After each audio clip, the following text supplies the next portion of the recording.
என் பேர் பாஷா. சீமானா எல்லாருக்கும் தெரியும். திருநங்கைங்களுக்கு சீமா எல்லாருக்கும் தெரியும். நான் எல்லா டெத்துலேயும் டான்ஸ் ஆடுவேன், ஃபங்க்ஷனில் டான்ஸ் ஆடுவேன். இவ்வளோ பேருக்கு எனக்கு தெரியும். 16 வயசு அப்புறம் எனக்கு தெரிஞ்ச ஒரு திருநங்கை அம்மாவோடு நான் போயிட்டு அவங்க வீட்டில் இருந்து எனக்கு கொஞ்சம் விபச்சார தொழிலில் நான் போக ஆரம்பித்தேன். 10 வருஷம் இந்த விபச்சாரம் தொழில் பண்ணிட்டு இருந்து இப்படியே தான் இருந்தேன். நான் பெண்ணாகவே மாறிட்டேன். அதான் நள்ளிரவில் தான் நான் விபச்சார தொழில் இருக்கும்போது ஒரு பைத்தியக்காரன் வந்து இங்கே நிற்காத நீ போயின்னா கர்த்தர் மனுஷன் மூலியமாக பேசுவார்னு அதை நான் உணர்ந்துட்டு அதோடு நான் என்ன பண்ணேன், வீட்டுக்கு போயிட்டு வீட்டுக்கு அதை சாத்திட்டு ஆண்டவர்கிட்ட அழுகுறேன். வந்தது நீர்தானா ஆண்டவரே என்னை நான் ஒப்பு கொடுக்குற சொல்லிவிட்டு அன்றைக்கி நைட்டு ஆண்டவரிடம் மறுபடியும் கூப்பிட்டாரு. நான் திரும்பி வந்துட்டேன். எந்த இடத்துல நான் விபச்சாரம் செய்தன சிந்தாரப்பட்டியில் அதே இடத்துல இன்றைக்கி நான் சுவிசேஷகராக இருக்கிறேன். என்னை வந்து அருவருப்பாக பார்த்தவங்க, என்னை கேவலமாக பேசினவங்க, நான் வந்தாலே என்னை திட்டினவங்க, ஆனால் இவங்க மத்தியிலலாம் கர்த்தர் என்னை உயர்த்தி வச்சுருக்காரு. அதுக்கு காரணம் யார் பார்த்தா இயேசு கிறிஸ்து மட்டும்தான். ஒரு காலத்தில் என்னை புறக்கணிப்பாங்க. ஒரு சாப்பாடு போட்டால் தட்டுக்கு யோசிப்பாங்க. எங்களால் எங்கேயும் வெளியே போக முடியாது. தெருக்கள்லேயே வந்து பசங்களை எங்ககிட்ட பேச விட மாட்டாங்க. இன்றைக்கி பசங்கக்கிட்ட பேசுகிறேன், ஊழியத்தில் இடைப்படுறேன்.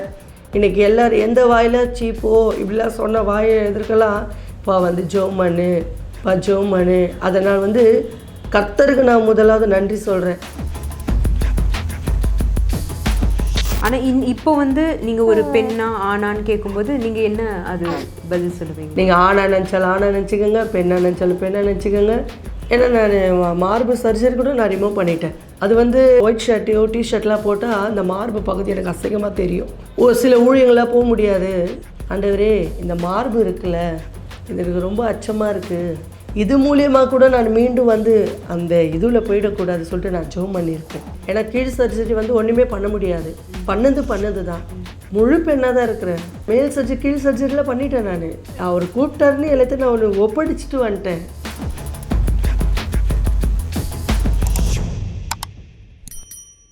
ஒவ்வொரு மாதமும் 5 மில்லியனுக்கு அதிகமான பார்வையாளர்களை சென்று சேரும் எங்களது சேனலில் உங்களையோ அல்லது உங்களது நிறுவனத்தையோ விளம்பரப்படுத்த வேண்டுமா?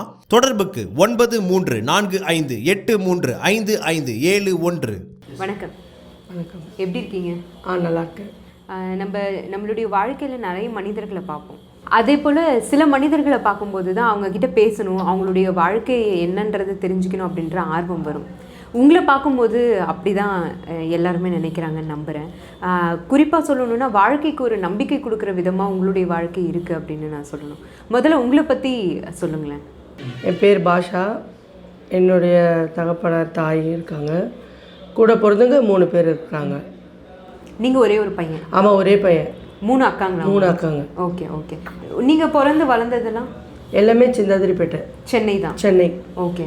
ஆனால் உங்களுடைய ஒரு ரீல் வந்து நான் சொன்னது போல் பல வாழ்க்கையை மாற்றிச்சு, நம்பிக்கை கொடுத்துச்சு நான் சொன்னேன் இல்லையா? அந்த ஒரு ரீல் நீங்கள் போட்டிருந்தீங்க சோஷியல் மீடியாவில். அதை பற்றி முதல்ல சொல்லுங்களேன் எனக்கு. அம்மா அப்பாவோட கூட இருக்கும்போது கூட நான் நிறைய முறை வந்து டான்ஸில் நல்லா ஆடுவேன். என்னுடைய டார்கெட் பார்த்திங்கன்னா நல்லா டான்ஸ் ஆடுவேன். ஒரு லேடிஸ் போல தான் ஆடுவேன். அப்படி தான் நான் வீட்டில் இருந்தேன். இப்படியே இருக்க நிறைய இடத்துக்கு மண்டபங்களுக்கு இல்லை வெளியே எங்கன்னா போகும்போது கூட இப்படியே தான் நான் டான்ஸ் ஆடினே இருப்பேன். இது வந்து கொஞ்சம் சில நாளாகவே வீட்டில் வந்து தெரியாமல் இருந்துச்சு. அப்புறம் சில இடத்துல வந்து நான் டான்ஸ் ஆடும்போதெல்லாம் வீட்டில் வந்து சொல்லுவாங்க, உங்கள் தம்பி வந்து லேடிஸ் போல் ஆடுறான், அவனை என்ன ஏதுன்னு பாருங்கன்னு சொல்லுவாங்க. அப்போ நான் வீட்டில் வந்து என்னை ரொம்ப அடிப்பாங்க, சித்திரவதை பண்ணுவாங்க, ரொம்ப பிரச்சனை பண்ணுவாங்க. நீ ஏன் அந்த மாதிரி பண்ணிகிட்ருக்க? ஆமாம், நீ ஏன் டான்ஸ் ஆடுற அந்த மாதிரி, எதுக்கு டான்ஸ் ஆடுறேன்? நான் நிறைய முறை சொல்லியிருக்கிறேன் வீட்டில். எனக்கு என்னவோ தெரியல, நான் அப்படி தான் ஆடுறேன், எனக்கு என்னவோ தெரியல. எந்த வயசுலேருந்து உங்களுக்கே தெரிய ஆரம்பிச்சது? கரெக்டாக 11 வயசு. அப்பத்துலேருந்து நீங்கள் டான்ஸ் ஆடிட்டு தான்? நல்ல டான்ஸ் ஆடுவேன். ஒருவேளை கொஞ்சம் நளினமாக ஆடுறதுனால அப்படி எல்லாருமே சொல்ல ஆரம்பிச்சிட்டாங்களோ? அப்படின்னு சொல்ல முடியாது. அதான் நான் வந்து பேச்சிலேருந்து நடையிலேருந்து எல்லாமே ஒரு திருநங்கை போல தான் பேசுவேன். ஆமாம், உணர்வு இருந்துச்சு.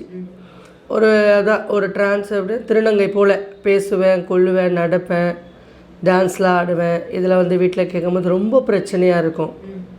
நான் யோசிப்பேன், நம்ம இவங்ககிட்ட சொல்லினா புரிய வைக்கிறதுன்னு கூட நான் நிறைய முறை யோசிச்சுருக்கேன். ஆனால் அவங்க நான் சொல்கிறத அவங்க புரிஞ்சிக்கவே மாட்டாங்க. நீ இப்படி தான் இருக்கணும், நீ இப்படி தான் இருக்கணும், நீ இப்படி தான் இருக்கணும்னு. எனக்குன்னு ஒரு லைஃப் இருக்குதுல்ல, அந்த லைஃப்பை நான் பார்த்துட்டு நான் 16 வயசில் வீட்டை விட்டு கடந்து போயிட்டேன். ஓ, வெளியில் வந்துட்டீங்க? நான் வெளியே வந்துட்டேன் 16 வயசில். அப்போது கடந்து வரும்போது அதுக்கு முன்னாடி எங்களுடைய பாட்டி இருந்தாங்க, அம்மாவோட தாயார். அவங்க வந்து சேப்பாக்கம் எதிர்வழி சபைக்கு போவாங்க. அந்த சபையில் நான் விபிஎஸ் மூலயமா தான் நான் போனேன். ஸ்நாக்ஸுக்காகவோ இந்த டான்ஸுக்காக தான் போனேன். இப்படி இருக்கும்போது அங்கேயே நான் நல்ல டான்ஸ் ஆடுவேன். அதுக்கப்புறம் என்னாச்சுன்னா பாட்டி வந்து இறந்துட்டாங்க. இறந்துட்ட பேர் நாங்கள் எலிஸ் ரோட்லேருந்து சிந்தாரப்பேட்டைக்கு வீடு வந்தோம். அங்கே வீட்டுக்கு வரும்போது அங்கே உள்ள ஒரு சபை இருந்துச்சு. அந்த சபைக்கு நான் சண்டே கிளாஸுக்கு போவேன் வருவேன். இப்படி தான். இது எப்போ வீட்டை விட்டு வெளியே வீட்டை விட்டு வெளியே போயிட்ட பேர். நல்லா டான்ஸ் ஆடுவேன், கொள்ளுவேன், விபிஎஸ்க்கு வருவேன் போவேன். ஆனால் வீட்டில் பிரச்சனை நடந்துக்கினே இருக்கும். நீ ஏன் டான்ஸ் ஆடுற, நீ ஏன் எதுக்கு டான்ஸ் ஆடுற சொல்லிட்டு ரொம்ப பிரச்சனை பண்ணுவாங்க. நான் ரொம்ப மன வருத்தத்தோடு அழுதுருக்கிறேன் நிறைய முறை. எதனா பண்ணிக்கலாமா. அப்புறமா நான் வாழ்க்கையே வெறுக்கிற ஒரு கட்டம் வந்துச்சு. ரொம்ப இவங்களை குடும்பத்தை விட்டு நம்ம போயிடலான்னு சொல்லிவிட்டு 16 வயசு அப்படியே எனக்கு தெரிஞ்ச ஒரு திருநங்கை அம்மாவோடு நான் போயிட்டு அவங்க வீட்டில் இருந்து, அப்போ அவங்க வந்து என்ன பண்ணாங்கன்னா என் கூட தான் இருந்தாங்க, என்னை நேசித்தாங்க. இப்போது ரெண்டாவது என்னாச்சுன்னா நான் கொஞ்சம் விபச்சார தொழிலில் நான் போக ஆரம்பித்தேன். ஆனால் இப்போ நீங்கள் 16 வயசு வரைக்கும் ஒரு ஆணாக தான் இருந்திருக்கீங்க. ஆணாகனா சொல்ல முடியாது. எப்படின்னா உருவம் தோற்றம் வேணால் ஆணாக இருக்கலாம், ஆனால் நடைமுறை பார்த்தீங்கன்னா ஒரு பெண்ணாக தான் இருந்தேன். அதுக்கப்புறம் அந்த 16 வயசுக்கு அப்புறம் வெளியில் வந்துட்ட பின்னாடி நீங்கள் ஒரு பெண்ணாகவே மாறிட்டேன். 16 வயசு நான் வீட்டை விட்டு வெளியே வரும்போது அப்படியே நான் அந்த விபச்சார தொழிலில் போவேன் கொள்ளுவேன். இப்படியே தான் ரொம்ப வருஷமாக அதுலேயே நான் இருந்தேன். எனக்கு மற்றபடி எந்த எத்தனை வருஷம் சொல்ல முடியுமா? கிட்டத்தட்ட நான் 16 வயசில் போனேன். 26 வயசில் ஆண்டவர் என்னை மறுபடியும் கூப்பிட்டாரு. நான் திரும்பி வந்துட்டேன்.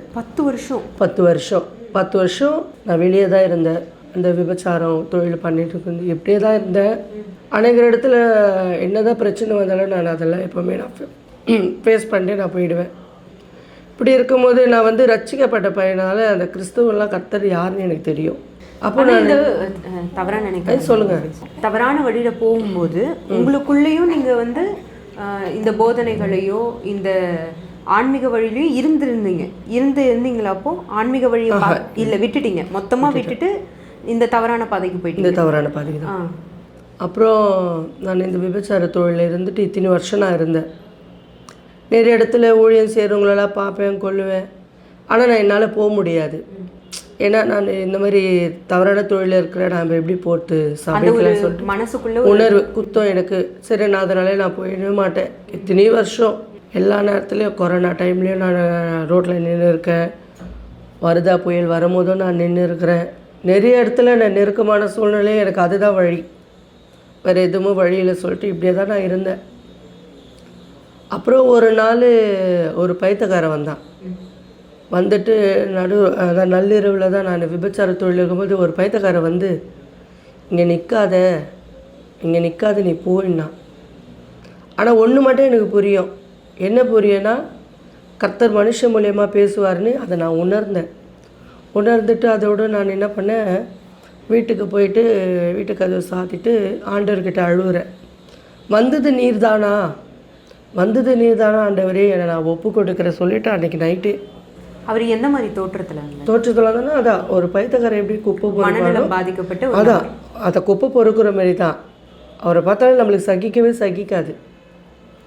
எனக்கு ஒரு பக்கம் டென்ஷனு, நம்ம பொழப்பே இல்லாமல் இருக்கிறோம். இந்த நேரத்தில் இவர் வந்து இப்படி சொல்லிட்டாரு, இவன் என்ன பண்ணுறது சொல்லிட்டு. ஆனால் ஒரு விஷயம் எனக்கு உணர்த்தப்பட்டதுன்னா ஆண்டவர் மனுஷன் மூலியமாக தான் பேசுவார். அதை நான் புரிந்துட்டு என்ன பண்ணிட்டேன்னா வீட்டுக்கு நான் போயிட்டு என்னை நான் உடனே அவருடைய சமூகத்தில் ஒப்பு கொடுத்து ஒரு வாரம் நான் அந்த ரோடு பக்கமே போகல. நான் நிற்கிற ரோடு பக்கமே நான் போகல. எனக்கு ஒரு தெரிஞ்ச ஒரு சகோதரி ஃபோன் பண்ணுறா, என்னக்கா வரல? இல்லை இனிமேல் நான் வரல, நான் விட்டுட்டேன். அப்போது அவள் சொல்கிறா, நீ செத்தா கூட நான் சாவேன், என் சாவை நான் நின்ன இடத்துல தான் நீங்கள் வச்சுட்டு என்னை வந்து இந்த மாதிரி கொண்டு போகணும் சுடுகாட்டில். இப்படிலாம் சபதை போட்டிய, எப்படி இந்த தொழிலை விட்டுட்ட, எங்களால் நம்ப முடியல கேட்டா. இல்லை இல்லை, ஆண்டவர் வந்தார், இந்த மாதிரி சொன்னார். எப்படி வந்தார் ஆண்டவர்? பைத்தியக்கார மூலியமா வந்தார், மனுஷன் மூலியமாக பேசுவார்னு எனக்கு தெரியும், ஆண்டவருடைய அன்பு எனக்கு தெரியும். என்ன அப்படியாக்கா, சரிக்கா நெக்ஸ்ட்டு என்ன பண்ண போகிறேன்னு கேட்டா. தெரியலன்னு சொன்னேன். சரி விபச்சாரம் தான் தப்பு, நம்ம கடையாக வசூலுக்கு போகலான்னு சொன்னான். நான் அதுக்கே யோசிச்சேன். நான் கடையாக எப்படி போகிறது, எனக்கு பயமாக இருந்தேன். அது ஒன்றும் இல்லைக்கா, நம்ம கடையாக வசூலுக்கு போகலான்னு சொன்னான். அப்போ நானும் வந்து என்ன பண்ணேன்னா கடையாக வசூல் கேட்க ஆரம்பிச்சுன்னு இப்படியே அது ஒரு 6 மாதம் போயிடுச்சு. இந்த கடை வசூல் விபச்சார தொழிலேருந்து கடை வசூலுக்கு வந்துட்டேன். கடை வசூலுக்கும் போது என்னுடைய அக்கா, என் கூட பிறந்த அக்கா ஃபோன் பண்ணுறாங்க. எங்கே இருக்கிற கேட்டாங்க. நான் இந்த மாதிரி வசூல் இருக்கிறேன். அப்படியா? ஆமாம், நான் இந்த மாதிரி இந்த தொழிலேருந்து நான் வந்துட்டேன். அக்கா ரொம்ப சந்தோஷப்பட்டாங்க. பரவாயில்லடா, சரி சபைக்கு வாடா என்னாங்க. இல்லை இல்லை நான் வரல, நான் எப்படி வருது, நீ அப்படி இருக்கும் போது தான் வரமாட்டேன் சொன்னல, அதான் நீ இப்போ வசூலுக்கு தானே போகிறேன், வாடா சபைக்கு. நாங்கள் சரி நான் ஒரு முறை வரேன்னு சொல்லிவிட்டு அக்கா வீட்டில் கூட்டம் நடக்குது. அப்போ அங்கே அந்த ஃபாஸ்டர் வந்திருந்தார். வாடா வா தம்பி சபைக்குனாரு. தம்பி நான் வந்து டக்குன்னு சொல்லலை அவர், வாமா சபைக்கு வாமான்னு. ஏன்னா நான் சேரீயில் இருந்தேன். சரி வரேங்க ஐயா சொன்னேன். ஆனால் என்னுடைய அக்கா, இன்னொரு பெரிய அக்கா வந்து என்ன சொல்கிறாங்கன்னா, நீ வரக்கூடாது சபைக்கு. ஏன்னா 3 அக்காங்களும் வந்து சேரீயில் போகிறாங்க. இப்போ 4வது நானும் போனால் சேரீயில் போவேன்னு சொல்லிவிட்டு அங்கே குறுங்க யாரா கேலி பண்ண போகிறாங்க, குடும்பத்தோடு 4 அக்கா தங்கச்சிகளும் சபைக்கு வராங்கன்னு சொல்லிட்டு கேலி பண்ண போகிறாங்க சொல்லிவிட்டு அந்த அர்த்தத்தில் என்னை வருவேன்னு சொல்லிட்டாங்க. அப்போ கூட எங்கள் அக்கா, இன்னொரு அக்கா சொன்னால், அந்த மாதிரி பார்த்தீங்கன்னா தம்பியை வருவேன்னு சொல்கிறிய, அப்போ அவன் போகிற லைஃப் என்ன, அவன் வாழ்க்கை எப்படி தான் போகிறது சொல்லி கேட்டாங்க. நிறைய முறை வாக்குவாதம் ஆச்சு எனக்கு எங்கள் அக்காங்களாம். நான் அப்போ கூட நான் போயிட்டேன். சரி எங்கள் அக்கா ஒரே ஒருத்த சொன்னாங்க, அக்காவை பார்த்தீங்கன்னா நீ பரலோகம் போக மாட்டேன், நீ நரகந்தான் போவேன்னு சொல்லும்போது எனக்கு கொஞ்சம் பயம் எடுத்து போட்டுச்சு. ஏன்னா நித்திய காலமாக நான் இந்த பூமியில் வாழ்வேன்னா வாழ முடியாது என்னால். ஆனால் கிறிஸ்தவர்களுக்கு ஒன்றே ஒன்று என்னென்னா, பரலோகம், நான் எங்களுக்காக ஏற்படுத்தின அந்த பரலோகத்தை நோக்கி நான் போகணுன்னு எனக்குள்ளே ஒரு ஏவுதல். அப்புறமா என்ன பண்ணேன், நான் சபைக்கு போக ஆரம்பித்தேன்.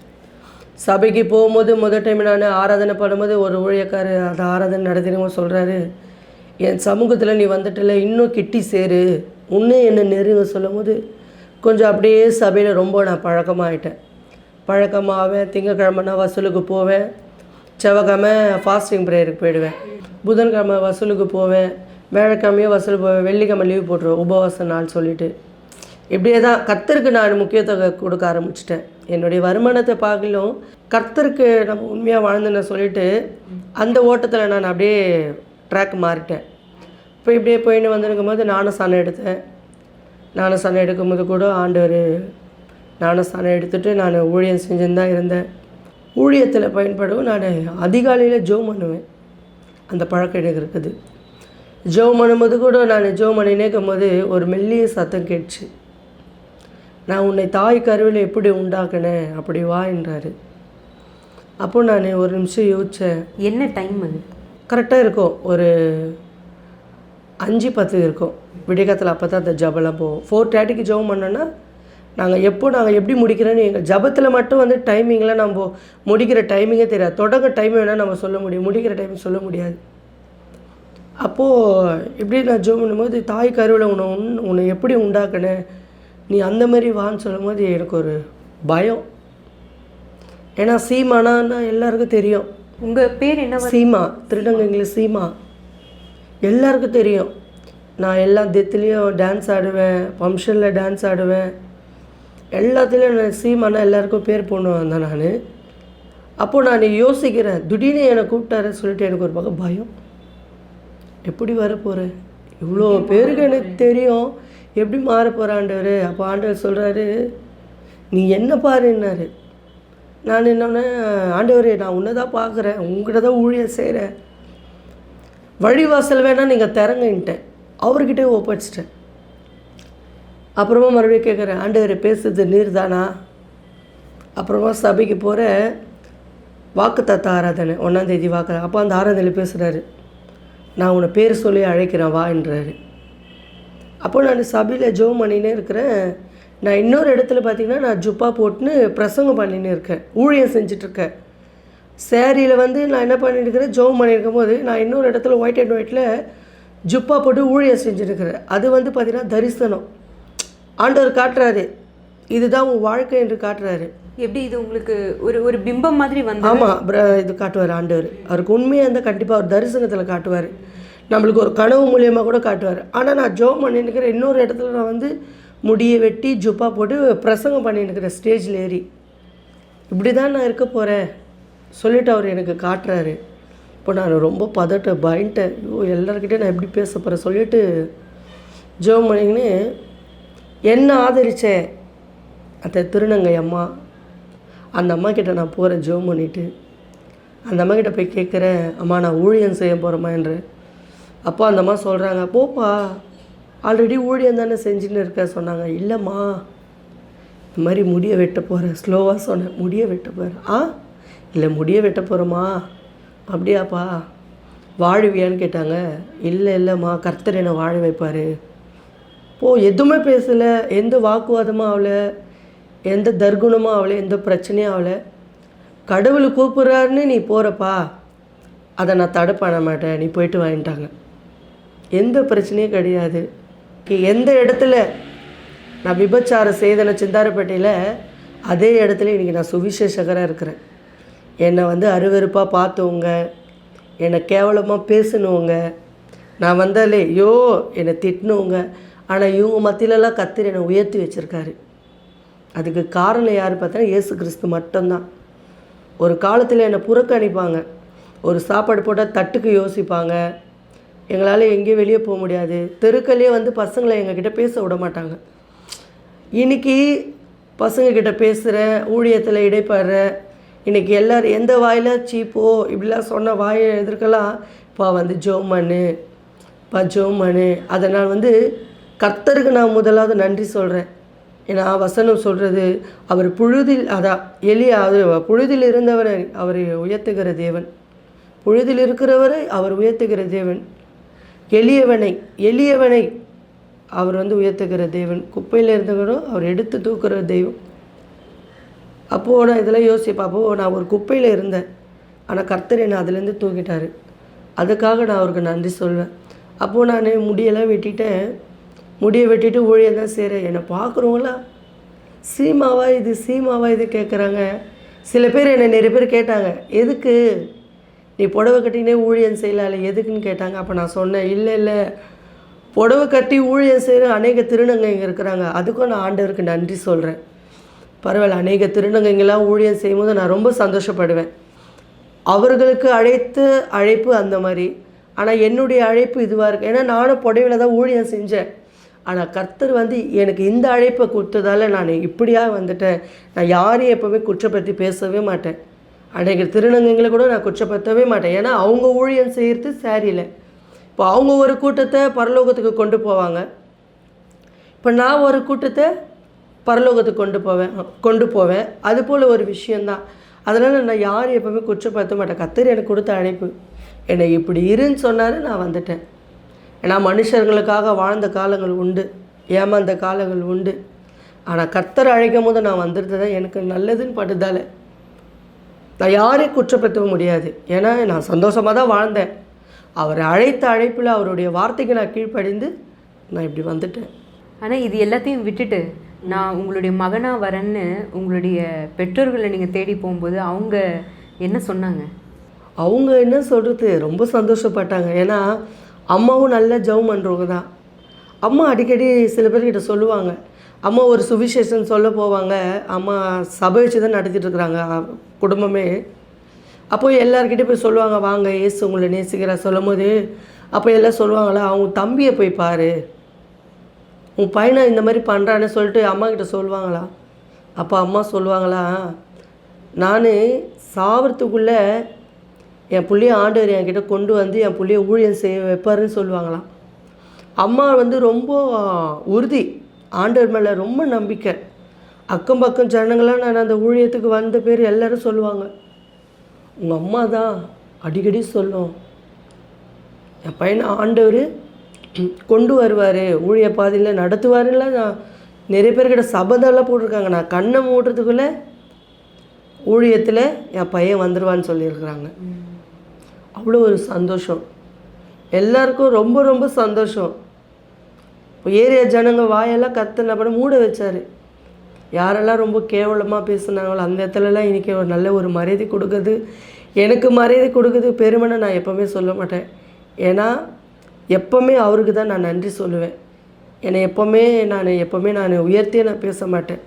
என்னை எப்போவுமே நான் தாழ்த்தி தான் பேசுவேன். கர்த்தர் எனக்கு ஒரு ஸ்தானத்தில் வச்சுருக்கேன்னா நான் கர்த்தருக்கு தான் நன்றி சொல்லுவேன். ஆனால் எனக்கு ஒரு சின்ன சந்தேகம். சொல்லுங்கள். உங்களுடைய பேர் பாஷா அப்படின்னீங்க, அது காரணம் ஏதாவது இருக்கா? அது காரணம்னா 1995 நான் பிறந்த போது அந்த படம் வந்தது, அதனால என் பேர் பாஷா. ஆனால் நீங்கள் வந்து கிறிஸ்துவ குடும்பம் இல்லை, இந்து தான். பாட்டி மூலியமாக நான் அந்த விபிஎஸ்க்கு போந்தால நான் இந்த மாதிரி வந்து வீட்டை விட்டு வெளியே போந்தால அப்பாலாம் ரொம்ப துக்கித்து ரொம்ப அழுது புலம்பின்னு இருக்கும் போது அங்கே ஊழியம் செஞ்சுருக்காங்க. இந்த தெருவாக ஊழியம் செய்கிறவங்க வந்து எதுக்கு அழுவுறீங்க சொல்லும் போது என் பையன் இந்த மாதிரி போயிட்டான் சொல்லும் போது ஆண்டவர் கொண்டு வருவார் சொல்லிவிட்டு அவங்க ஒருத்தருங்க ஒரு பாஸ்டர் அம்மா மூலியமாக அவங்களுக்கு ரட்சிப்பு வந்து இன்றைக்கி குடும்பமே ஊழியம் செய்யுது. ஆனால் இந்த மாதிரி மாற்றங்கள் சில பேருக்கு வரும். நம்ம நிறைய பேரை பார்க்குறோம், டிரான்ஸ்ஜெண்டர்ஸை நம்ம பார்க்குறோம். அவங்களுக்கு வந்து எதுவுமே வந்து இன்னொருத்தரை பார்த்து வர்றது கிடையாது. அவங்களுடைய உடல் சார்ந்து அவங்களுக்கு சில மாற்றங்கள் வந்து, மனம் சார்ந்து அவங்களுக்கு சில மாற்றங்கள் வரும்போது தான் அவங்க மாறுறாங்க. இப்போ நீங்கள் அந்த மாதிரி மாறி இப்போ கடவுளுக்காக உங்களை நீங்கள் மாற்றிக்கிட்டு இந்த ஆன்மீக வழியில் நீங்கள் இருக்கீங்க.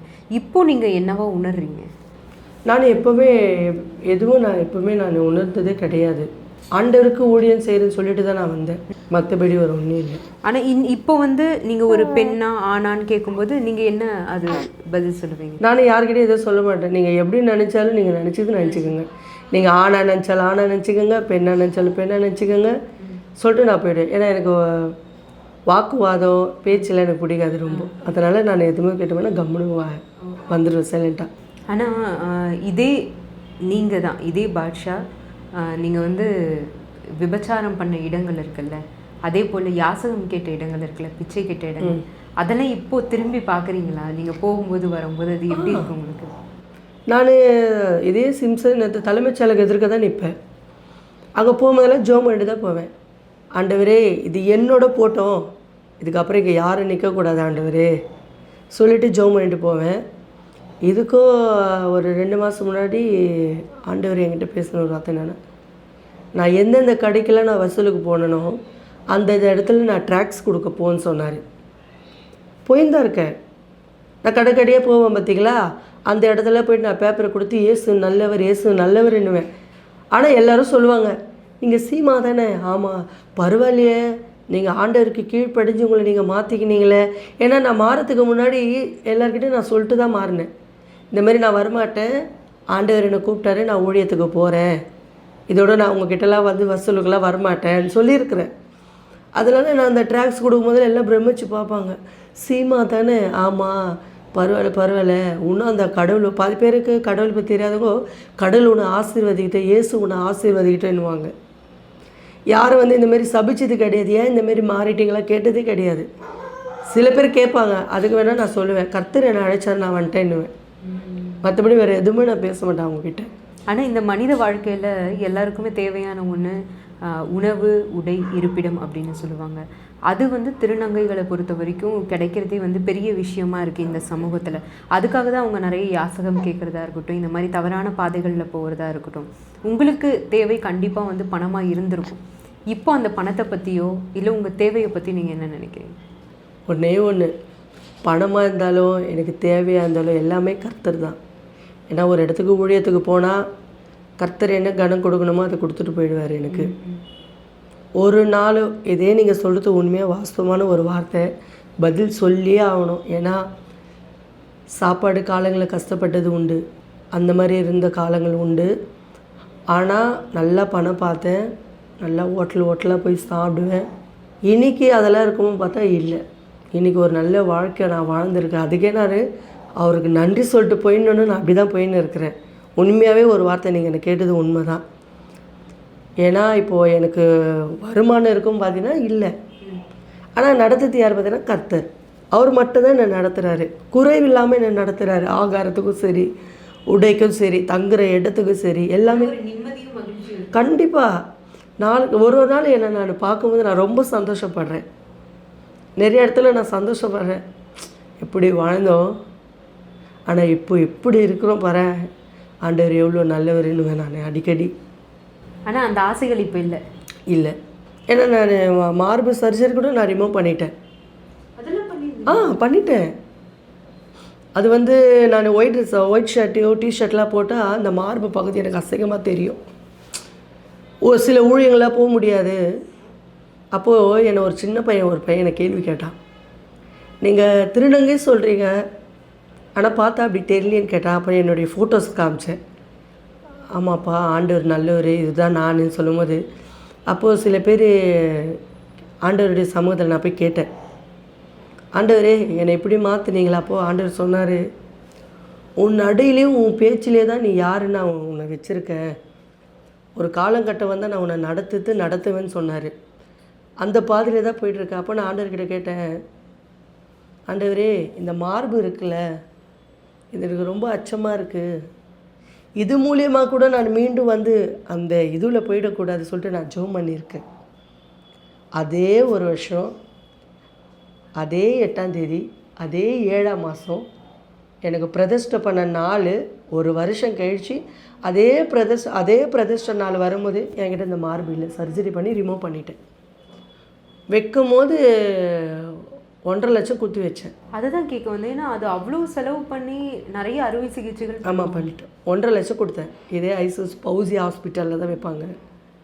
அதே பௌசியா மேடம் தான் வந்து 30,000 கொடுத்து நான் எடுக்கும்போது கேட்டாங்க, சீமா தானே? ஆமாம். எவ்வளோ நாள் குச்சிந்த வைக்கணும் இந்த இப்படி வைக்கணும் அப்படி வைக்கணும், திடீர்னு ஏன் இந்த மாற்றம்? ஆண்டவர் கூப்பிட்டாரு, மேம் வந்துட்டேன் மேம். சரி ஓகே, 30,000 எடுத்துகிட்டு வா சொன்னாங்க. எடுத்துகிட்டு போய் கொடுத்து அதை ரிமூவ் பண்ணிவிட்டு வெளியே வந்துட்டேன்ட்டு. நீங்கள் வேறு என்னென்ன உடலில் மாற்றங்கள் செஞ்சுருந்தீங்க? இல்லை, அது மட்டும்தான். ஏன்னா கீழ் சர்ஜரி வந்து ஒன்றுமே பண்ண முடியாது. பண்ணது தான். அதெல்லாம் நம்மளால் ஒன்றுமே பண்ண. நீங்கள் சர்ஜரி பண்ணிங்களா? 8 வருஷம் ஆகுது சர்ஜரி பண்ணி. முழு பெண்ணாக தான் இருக்கிறேன். சர்ஜரி பண்ணிட்டேன். மேல் சர்ஜரி கீழ் சர்ஜரிலாம் பண்ணிட்டேன் நான். அவர் கூப்பிட்டாருன்னு எல்லாத்தையும் நான் ஒன்று ஒப்படைச்சிட்டு வந்துட்டேன். நீங்கள் வேறு என்ன நினைக்கிறீங்க? எவ்வளோ பெரிய விஷயம். 1.5 வருஷம், 1.25 வருஷம் ஆகுது. ஜூலை 8ஆம் தேதி 7ஆம் மாதம் வந்தால் 2 வருஷம் ஊழியத்துள்ள வந்து நான். சில காரியங்களாம் என்கிட்ட வரும், ஆனால் நான் அனுமதிக்க மாட்டேன். கர்த்தர் என் கூட இருப்பாருன்னு எனக்கு தெரியும், அதனால் நான் அனுமதிக்க மாட்டேன். இதுதான் இந்த மாற்றம் இருக்கு இல்லையா, உண்மையாகவே நிறைய பேரோட வாழ்க்கையை மாற்றும் அப்படின்னு நான் நம்புகிறேன். நிறைய பேருக்கு வாழ்க்கையில் ஒரு நம்பிக்கையை கொடுக்குன்னு நினைக்கிறேன் உங்களுடைய கதை. நீங்கள் இதே போல் ரொம்ப பாசிட்டிவாக உங்களுடைய வாழ்க்கையை நடத்தணும், நிறைய பேருக்கு எடுத்துக்காட்டாக இருக்கணும், நிறைய பேருக்கு நல்வழியை நீங்கள் கொண்டு போகணும் அப்படின்னு நம்புகிறேன்.